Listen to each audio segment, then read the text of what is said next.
Hey everyone, it's triplemangothreat, and today we're talking about how to build Araumi of the Dead Tide. Araumi costs 1 blue black, it's a 1/4 merfolk wizard. If we tap Araumi, we can exile cards from our graveyard equal to the number of opponents you have. Target creature in your graveyard gains Encore until end of turn. The Encore cost is equal to its mana cost. So we're still going to have to pay the creature's mana cost, but listen to this. Exile the creature card and pay its mana cost. For each opponent, create a token copy that attacks that opponent this turn if able. They gain haste. Sacrifice them at the beginning of the next end step. Activate only as a sorcery. So if we have 3 opponents, we're going to exile 3 cards, and then we're going to exile the creature card as well, so 4 cards total. But more importantly, we're going to need cards in our graveyard to be able to use this awesome ability. A great creature to have is Stitcher's Supplier for 1 black. It's a 1/1 zombie. When it enters or when it dies, we're going to put the top 3 cards of our library into our graveyard. So we're going to mill 3 when it enters and when it dies. So imagine having 3 of these. When they enter, we're going to mill 9. When they die, we're going to mill 9 more. This is going to fill our graveyard so fast, it's a great card to have. Now, some cards that are going to help us get some mana and mill us over time is Deranged Assistant and Millikin. Every turn, we can mill 1, and we get 1 free mana. So these are really nice to have in the deck. Now, Factor Fiction is a great card already, but in this deck, it's even better. Our opponents have to separate a pile of 5 from the top of our library, and we get to choose which one we're going to keep in our hand, right? Well, actually, either way, we're going to benefit from this. Because if we don't choose one pile, it's going to go in our graveyard, right? Well, usually this is a bad thing. Not for this deck, because it's filling our graveyard for more things to exile to help cast those creatures in our graveyard. So this card really excels in this deck. We can take advantage of ETBs with our commander with cards like Grave Titan. Normally Grave Titan enters and we get 2 2/2 black zombies. Well, if we have 3 opponents, we have 3 Grave Titans.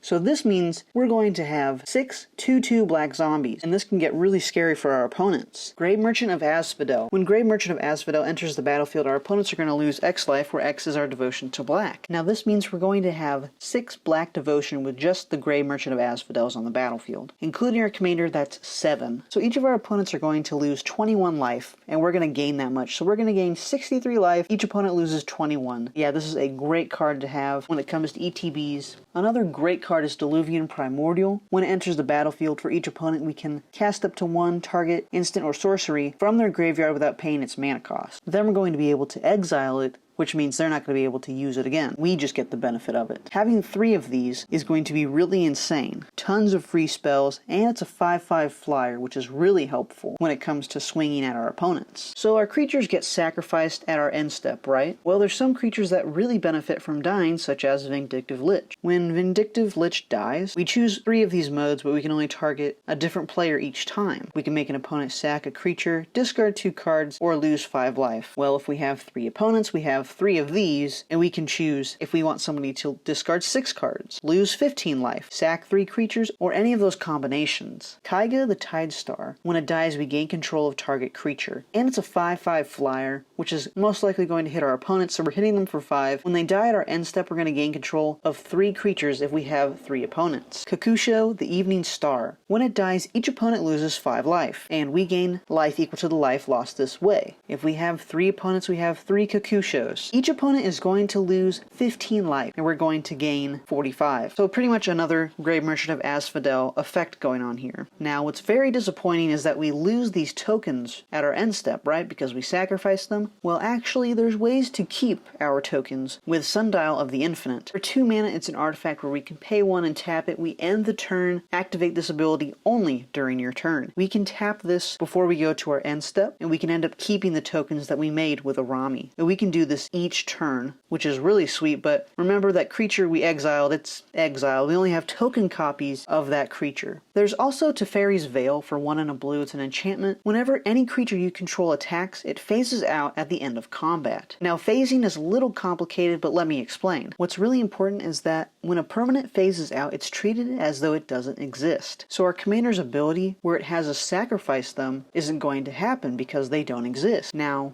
when it phases in or out, it doesn't change zones, so it doesn't leave the battlefield, and there's no ETB triggers, or any leaves the battlefield triggers, because it just stays there, but it's treated as though it does not exist. Now that you know how powerful Araumi is, let's talk about how we can repeat this awesome effect. We can untap Araumi with Fate Stitcher, or Vizier of Tumbling Sands. We can easily just tap them, and we can untap target permanent, which would be our commander. Again, we're going to have to exile cards and that creature card we're targeting, but we're going to get this awesome effect again and again. turn. There's even a land that can help us untap our commander with Manamo, School at Water's Edge. It's a legendary land where we can tap it for a blue mana, or we can pay a blue and tap it to untap target legendary permanent. This is a very powerful land, and it's going to be a little bit harder to remove, rather than creatures with a board wipe. Now, my favorite card to exile with Araumi has to be Massacre Wurm. For 3 black, black, black, we have a 6/5 worm. When it enters the battlefield, creatures your opponents control get -2/-2 until end of turn. Whenever a creature an opponent controls dies, that player loses 2 life. Now, what's so crazy about Massacre Wurm is that if we have 3 opponents, we exile 3 cards and Massacre Wurm. When Massacre Wurm ETBs, each creature our opponents control is going to get -6, -6 until end of turn. So really, this is crazy board wipe. It's going to take out all their creatures, and they're going to lose 2 life for each creature that dies. Let me know what you guys think of Araumi of the Dead Tide in the comments below, and how crazy